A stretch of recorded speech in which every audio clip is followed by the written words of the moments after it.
How to send money abroad using Wise. If you wish to send money abroad using your Wise app, then all you have to do is launch the Wise application on your phone, log into your account, then tap on the send money option that you can see from the very top of the screen. Then once you tap on the send money option, select the country where you want to send your money. So if I select, let's say, United States, I can select my home currency and the currency that I want to send in and the country.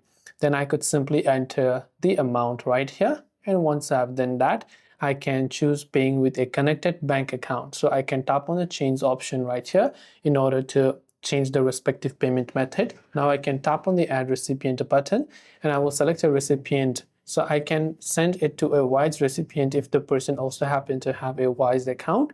If not, I can simply send it as a bank detail. So I can enter who the recipient is, whether it is myself or someone. If it is someone else, select someone else, enter their email, the recipient bank details, name of the account holder, routing number, account type, and choose the respective country of the recipient.